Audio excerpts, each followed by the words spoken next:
This is a Rogue Media Network production.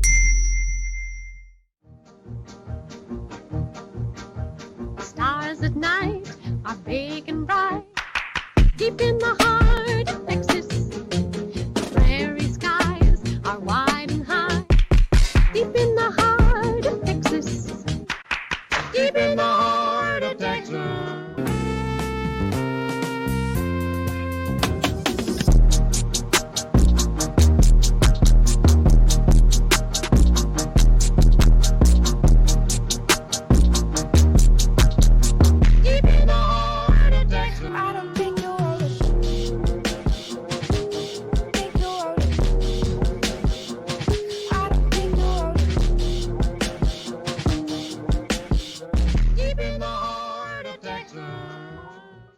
Well, hello there, and welcome to Friday.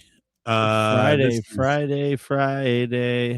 This is Bois, King of the Hill podcast. And I am Mike. And who are I'm you? still Rusty. He's still Rusty. So Rusty. on Fridays, we talk about some things that are kind of adjacent to King of the Hill, and I think you had an update for us. Yeah, so those of you that may know, me and Mike were the last interview of Jonathan Joss at Almost a year ago. Hot Shop in Austin. Yeah, almost a year ago now. And there's a small update in his case. So the prosecutor and the defense attorneys are continuing to sort through evidence. This is per News 4, the NBC affiliate there in San Antonio, KABB. Right? Okay, BB. Yeah, KABBWOAI or KABB. So they have there was a pretrial hearing last Wednesday, and in the pretrial hearing they had discussed that they were still evaluating the case, and they're interviewing witnesses connected to the shooting and stuff like that. So the defense attorneys are waiting on additional discovery files from prosecutors while working to track down dozens of witnesses who live or have lived in that South Side neighborhood where the shooting occurred. So according to an arrest report, Sigfredo Ceja Alvarez, the shooter, told officers on an arrest report at the scene that he shot him before he was taken into custody. Court records also showed that San Antonio police had responded to the property where Jonathan Joss was shot more than 60 times before the shooting disturbances. Wow. Before the shooting for disturbances, welfare checks, and mental health related calls, which we already knew that. We had discussed that before. Yeah, 60 times. Jeez. Yeah, it was a lot.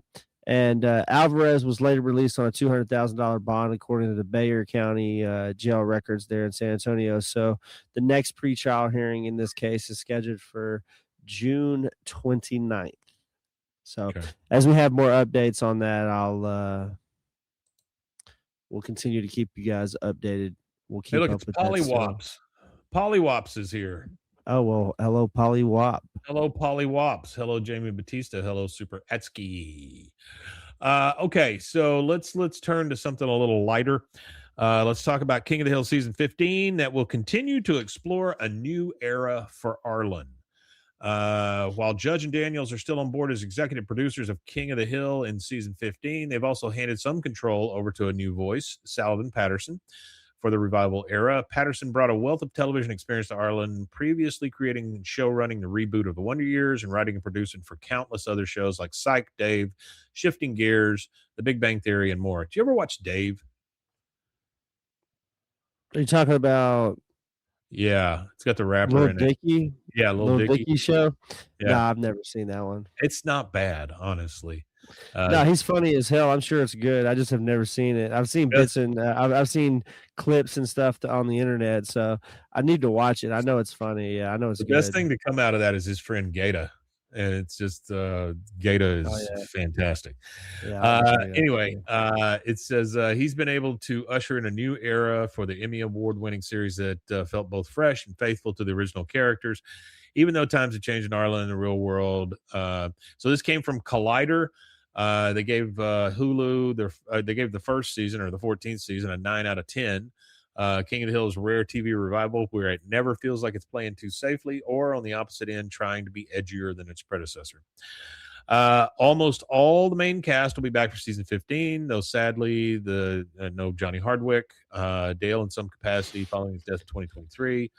Hardwick recorded some stuff for 14, but Toby Huss will be carrying it from now. Yeah, he takes it from here on out. Judge, Najimy, Adlon, Root, and Lauren Tom all remain on board for the new season. They figured to be sticking around the neighborhood for a while, too, with the series renewed through season 16 and 17. King of the Hill, season 15 starts July 20th.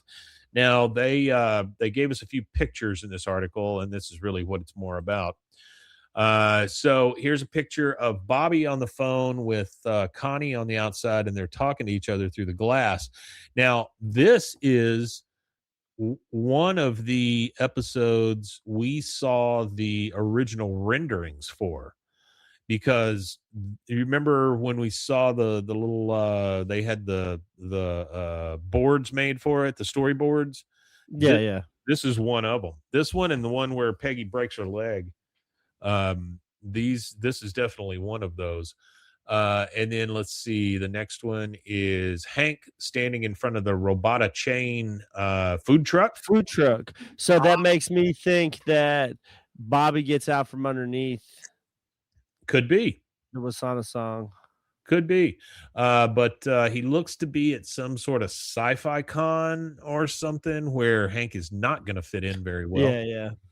And then the last one is the poetry workshop that Marina Butler is putting on that has Peggy and Min there reading their poetry. So we got that to look forward to.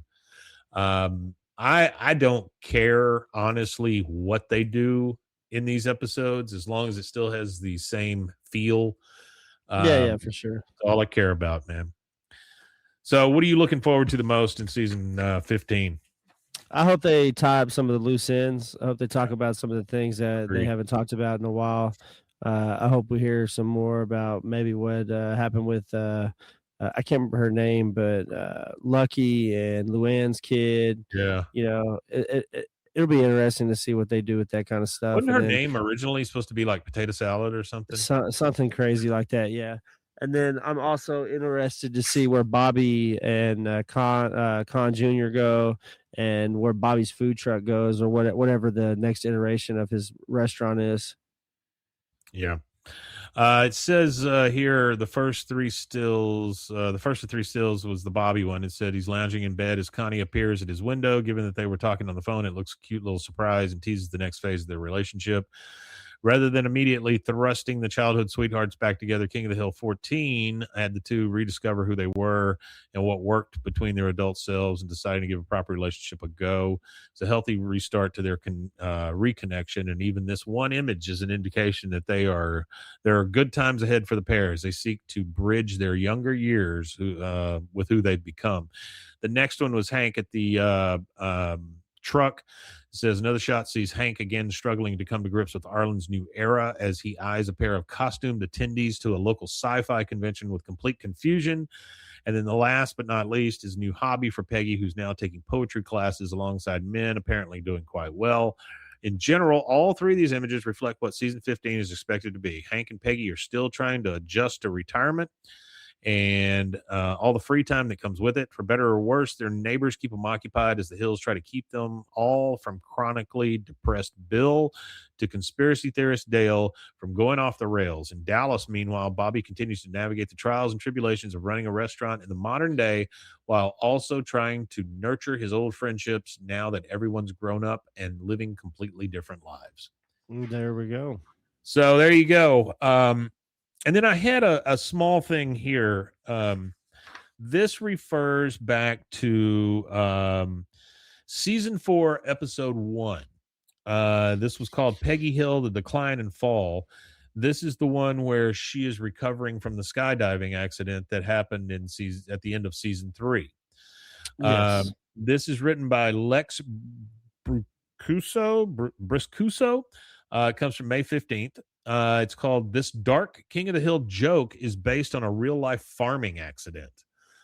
It says the deadpan yet heartfelt comedy of King of the Hill sets it apart from every other animated sitcom, but there's one gag in the series delivers with its signature straight face that's darker and much more specific than usual. That's because it's based on an actual farming accident. The joke plays out in 1999, season 4, episode 1 of the series, titled Peggy Hill, Decline and Fall. In the episode, Hill family matriarch Peggy is recovering from a skydiving accident and encased in a body cast up to her neck. She gives herself a pep talk during her hospital stay where she says if that poor farm boy whose arms were ripped off by a thrasher could dial 911 with his nose, then she can still do her part to help take care of the father-in-law Cotton Hill's newborn baby. Yeah, the aforementioned poor farm boy was actually a real 18-year-old named John Thompson who was working on his family's farm in North Dakota when the gruesome incident occurred in 1992. John Thompson did or dialed the impossible. John Thompson's shirt got stuck in a piece of mechanical equipment that, according to AG Week interview, didn't have a safety mechanism activated on it at the time. Next thing he knew, he was regaining consciousness and realizing his arms had been completely severed from his body. I didn't know what was going on, he explained. I'm sitting there trying to figure out how to get up. Then I just put my back against the tractor tire and pushed myself back up. Because Thompson was alone with his dog, dear God, on the farm that morning, his only chance of survival was using his phone. Despite the shock, he attempted to dial, initially using his nose and then by holding a pencil in his mouth. Once successful, he sat in the family's bathtub to keep the carpet from being stained with blood while waiting for help to arrive. I was bleeding out, Thompson said. By the time I got to the hospital, they said, you shouldn't be alive because there's no blood in you. After examination, he and his recovered limbs were flown to a Minnesota hospital where they were reattached. Today, he is a middle-aged man and living a regular life. John Thompson has discovered the sitcom Homage, according to a 2026 post he made in R Television on Reddit. King of the Hill referenced my real-life farm accident. That is actually me. He goes, I recently found this clip and didn't even realize they were referencing my story, he wrote in a post. He just thought it was wild to see it mentioned in a show like this. Spring planting is coming up, so get my story out to make sure everybody's safe on the farm and knows what not to do. Users noted that several other shows have paid tribute to Thompson, too, including Robot Chicken. Thompson claimed things could have gone measurably worse for him than they ultimately did that day, and asserted nowadays he is living his best possible life with the use of both of his arms. That's pretty amazing, honestly. I mean, that is pretty amazing. I didn't know that story at all, but I thought that was kind of cool that they referenced an actual incident, and the guy was cool with it. You know, it's funny, like you see the pictures of him, and his arms are like up a little further, which I'm assuming. No, for sure. Yeah. But yeah, he was up at a podium speaking to people using his hands and arms. So I mean, that's pretty amazing, and I applaud the guy. I hope he can. So that's all I got for today. Yeah. That is a Friday for you guys. Thank you again. We can't Friday. We cannot, nor can Rebecca Black tell you how immeasurably thankful and grateful we are for everybody showing up. Yeah, and appreciate y'all. Rusty, let them know where they can find more if they want it. Yeah, you can find us at BWAAAKOTH, and you can send us an email at BWAAAKOTH@gmail.com. Gmail.com. And that leaves one thing left to say, I believe. And what is that thing, Rusty? Oh, we Matanye. We Matanye, indeed. We'll see you next week, guys.